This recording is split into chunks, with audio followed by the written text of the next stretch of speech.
We begin Hamthology Pork 2, The Pork in Our Stars.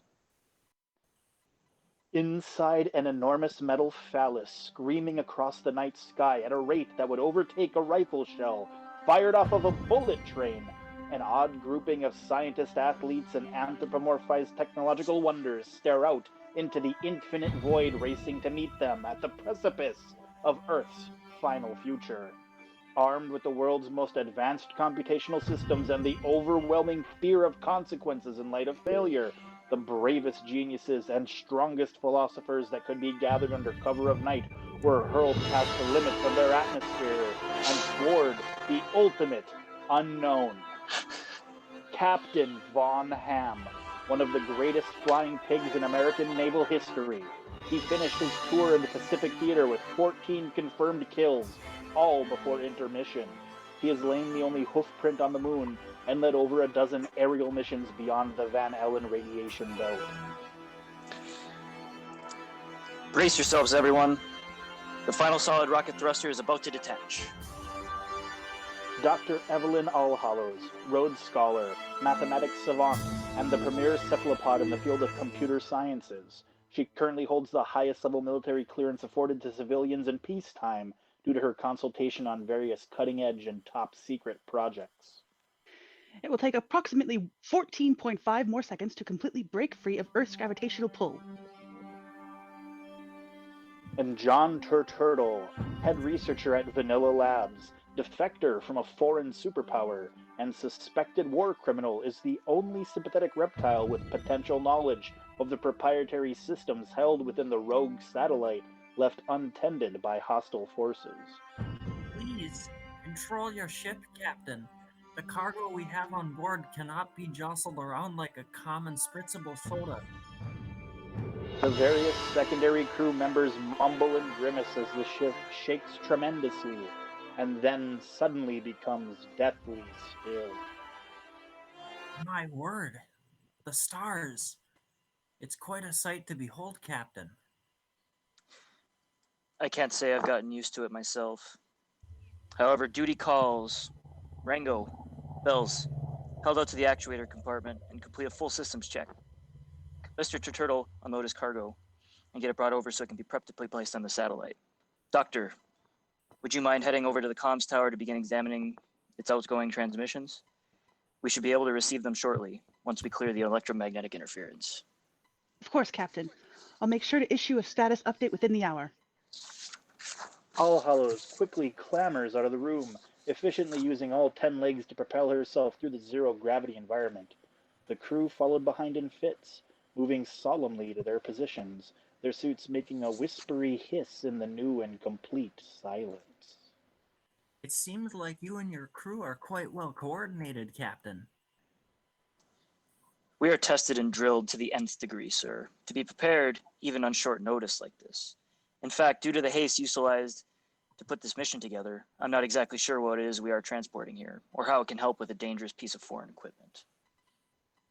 Turturtle turns away from the captain, spending a long moment contemplating the cosmos, before turning back and answering.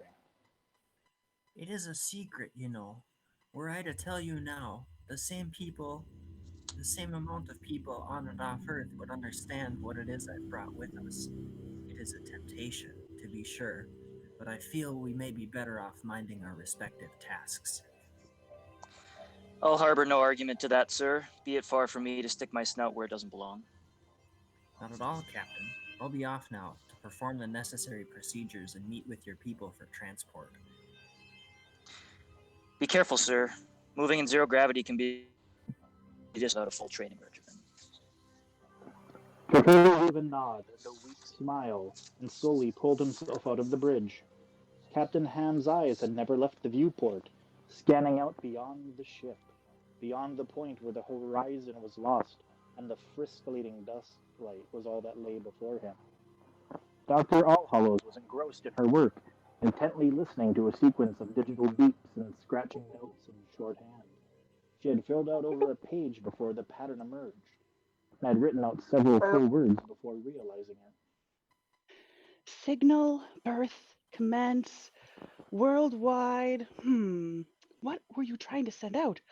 Oh, I see. This isn't the satellite's programmed transmission. It's a distress signal. But from who? There were no answers to be had in the comms tower. In the bowels of the ship, Turtle rubbed his leathery paws on the outside of a nondescript metal box. Can you feel it? The desperation of our moment weighed against the full-born brunt of the stars. We could blow away like errant grains of sand, and we would be as significant.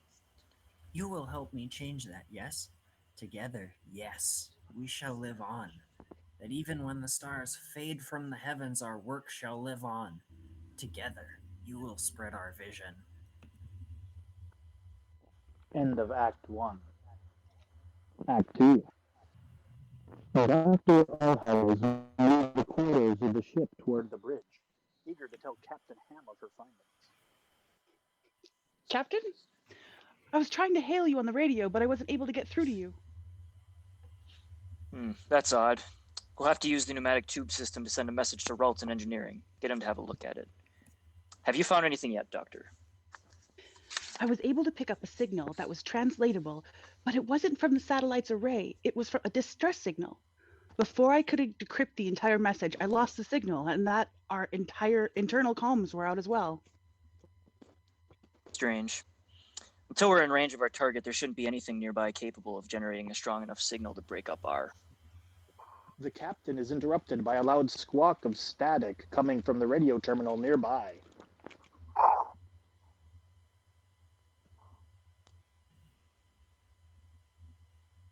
Get up! Stop! What the hell?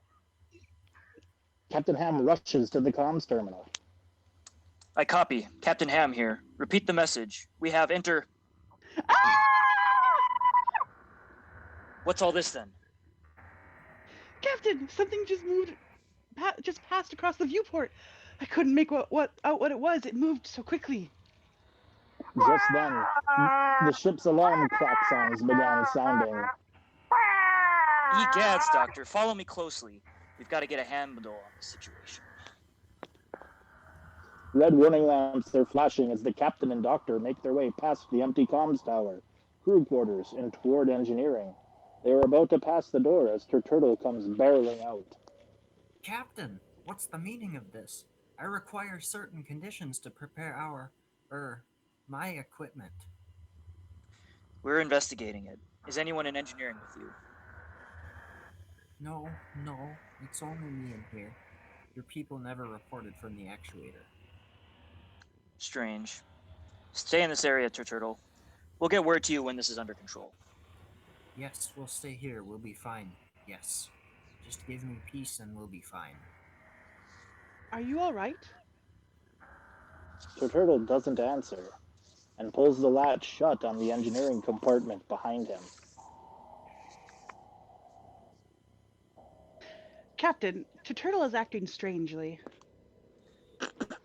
I agree, but until we figure out what's going on with the ship, at least we need to know where he is and can act accordingly. Captain, help! Rango? Hold on, son. We're coming. The captain and doctor rush down the hall toward the voice, pulling hoof over hand along the edges with urgent speed. Rango, what's going on down there? Captain, during the actuator check, there was some kind of delay between the arm and controls. Bells thought one of the hydraulic lines may have loosed during the final thruster boost. We went to check it out, and... Rango had begun to point toward the airlock access hatch, and through the window they could see an infrequent but repeating movement, a rotation of sorts. Upon closer inspection, the actuator arm could be seen, fully extended, spinning like the hands of a mad clock. Captain, there's someone attached to the end of the arm. That must be what we saw from the bridge. Duck, get over to the controls and see if you can figure out anything. I'm headed out there to try and disable the arm and get Bells back in here. Rango, see if you can find anyone in the cargo or munitions and get them on the comms. Got it. Do be prudent, Captain. Rango skittered out of the room, and the captain and doctor leapt into motion. In less time than it takes to tell, the captain was ready to depressurize the airlock, and All Hallows had the control panel stripped down to its threads. Bells, bells. Ah, crumpet dust. She can't hear me with the radio down. I've got to get this control panel open. Just a few more turns. Got it. Now to safely disable the power cable while it's active, got to be careful, just like a gain of operation back home. Almost. Got it. The arm began to gradually lose speed. Bells was soon able to look at the captain, but he wasn't able to understand why she was seemingly pointing at him, or slightly over his head. Inside, All Hallows was making headway with the controller. Something got in here, all right. Some kind of residue, almost gelatinous. What could this be from? It doesn't scrape off easily. Maybe a chemical reaction? This extinguisher might do the trick. Psh! Ah, what's that? It's gone. It ran almost like it was alive. It can't be. I've got to tell the captain. As All Hallows looks over toward the airlock, she notices a sinister shape oozing across the viewport. She begins to rush the airlock. Captain! Outside the ship's confines, Captain Ham's managed to get a hold of Bell's safety tether. All right, let's get back inside somehow. Almost there. Come here, you. What's with the look on your face, huh? Is there something on your helmet? Or is that a reflect?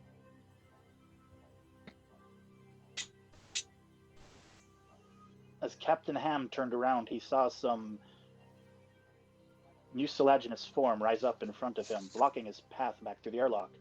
This horrifying visage grew ever closer, seeping like an overripe gutter. Captain, I'm coming. Hang on. All Hallows rushed through the airlock, still holding the extinguisher. As the hatch opened, she let loose the contents of the device, the force of the expulsion unseating the writhing abomination before her. Both it and the extinguisher tumbled away from the ship, lost to the recess of the void. Not a moment too soon. Let's get back inside. Belle gently floated to a corner, curled up in resignation from both the nauseating experiences outside.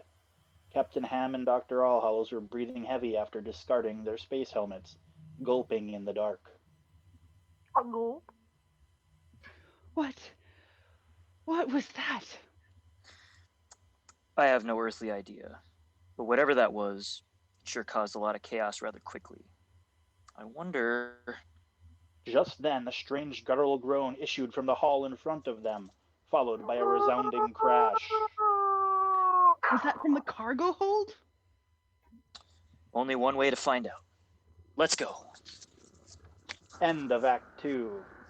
And that's a cliffhanger for this week.